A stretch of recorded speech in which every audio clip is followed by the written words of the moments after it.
area where I think OpenAI had a good week is in this red hot area of cyber. Obviously, Anthropic made a huge splash with Mythos. It hasn't been commercially released. They're compute constrained, but as a proof of concept or training model, it hit a new level of capabilities with cyber. But now OpenAI has released a new model called GPT 5.5 Cyber, which has just been through a bunch of tests, and they've shown, this was testing done by the AI Security Institute, that GPT 5.5 is the second model to complete one of their multi-step cyber attack simulations end-to-end. So it has the same level of capability as Mythos, and it does appear to be commercially ready. They've got the compute to serve it. So I do think that that's a big accomplishment. I mean, look, we knew that other cyber models were coming. It wasn't just going to be Mythos. In fact, within 6 months or so, all the frontier models are going to have Mythos level cyber capability. But it's impressive that OpenAI got this GPT 5.5 cyber out so quickly. And I think 5.5 might be the first cyber model that cyber defenders actually get to use. Because again, I don't think they're as compute constrained as Anthropic is. And this is an incredible opportunity, for the CrowdStrikes and Palo Alto networks of the world, both of which have been on the program. They come out and they start attacking this space. Man, you could really see everything get tightened up. And this could be an incredible revenue stream for everybody who's got, whether it's Cursor, Claude, or OpenAI or Gemini. This is an amazing opportunity to tighten up as much as it is to get attacked. Can I make a point about that? Because look, there is so much fear right now, almost a level of panic about Mythos. People are treating it like a doomsday weapon or something like that. It's not. It's simply that the frontier models have reached the point where they're capable of automating cyber activities, just like they're capable of automating coding. But that means that a model could power up a cyber attacker or cyber defender the same way they can power up a coder and allow them to discover a lot more vulnerabilities. So there is obviously a risk there, but I think it's important to understand that Mythos or GPT 5.5, it doesn't create the vulnerabilities. It just discovers them. The bugs were already in the code. They were sitting there waiting for some hacker to discover. If we can now use AI to find these bugs in advance, these vulnerabilities, and patch them, then you actually harden our infrastructure and you harden our security. I also believe that this leap from, let's call it pre-AI cyber to post-AI cyber, it's going to be, I think, a big one-time upgrade cycle because, again, you're going to find all these dormant bugs and vulnerabilities. But I think that once we get past that upgrade cycle, you're going to reach a new equilibrium between AI-powered cyber offense and AI-powered cyber defense. It's going to become a lot more normal. It's not going to feel like this huge disruption, which is to say, I think, people are treating this is like some existential threat.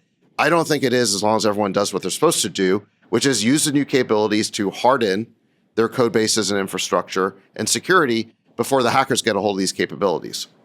Yeah, and if you were to look at this to build on Sachs's point, there are about 5 million or so security experts in the world. And we talked about token cost, 40 hours of tokens, just pounding it, a week.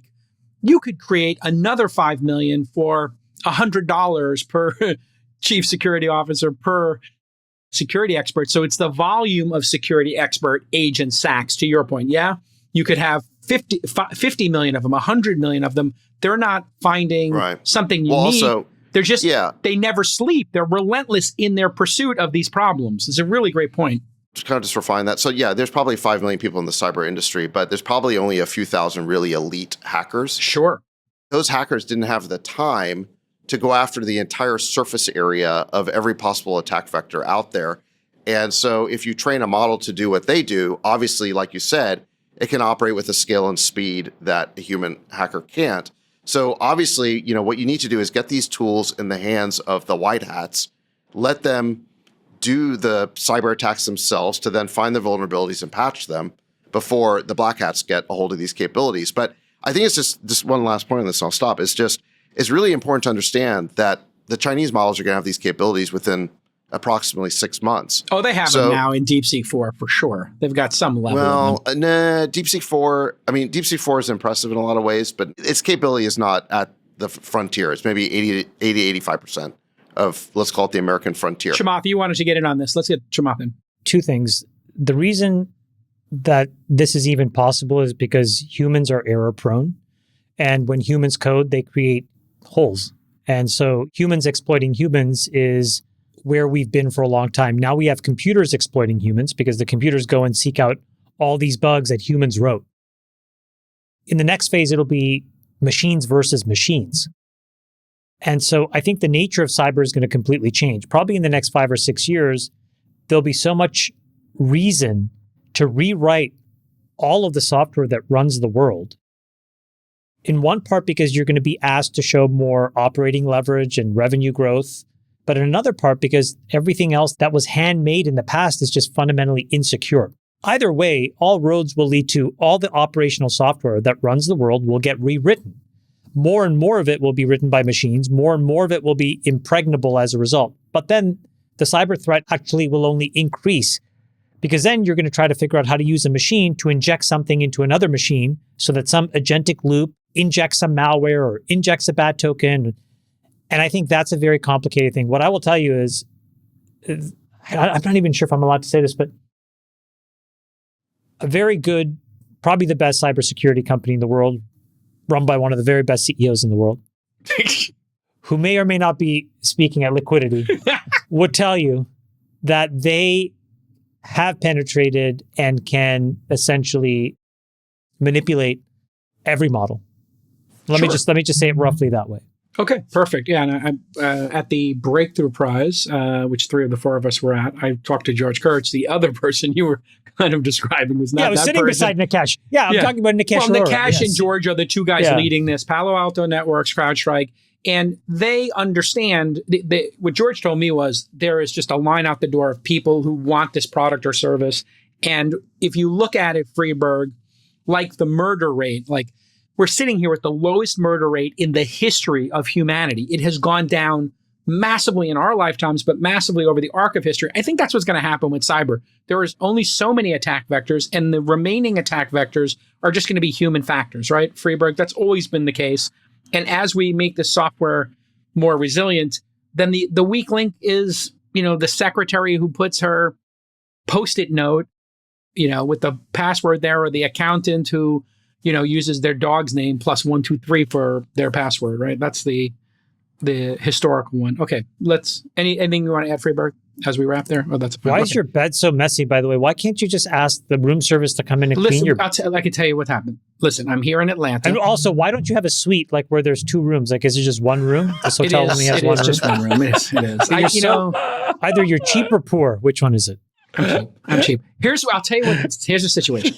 I'm in Atlanta for the Knicks game tonight. You're in one room. Here's what I do. I just want to explain to you value for value. Some people spend their money on private jets and they spend $30,000 flying to Atlanta. I spend $30,000 on courtside seats. I don't want the suite. I want to put it into the seats. Why don't you do both? Courtside. You can do both. I guess I could do both too. I'm in the process of becoming. I don't understand. Of embracing my richness. Okay. If you've already convinced yourself that you should spend $30,000 for courtside tickets, which I think is outrageous. But you've already convinced yourself. They're more like $10K each, but yeah. A hotel room that has 2 rooms, okay, I'm taking probably costs 15% more than what you're paying. It's 2x, but yes, you're right. I'll get the hotel room. Okay, or 20% more, but it just looks so sloppy. Like $200 a night? So you pay $400 a night. You get another room. I mean, it's Atlanta. I'm in the best hotel. The most expensive hotel is $500 a night in Atlanta. It's no big deal. But everything's sold out because all the Knicks people are coming. So you're telling me double that would have been $1,000, and you couldn't spend $1,000? Everything is sold out because the Knicks are here. So we have to look at your dirty bed. It's gross. The bed's not that dirty. Come on. Okay, just deal with it, okay? We'll just take it out in post.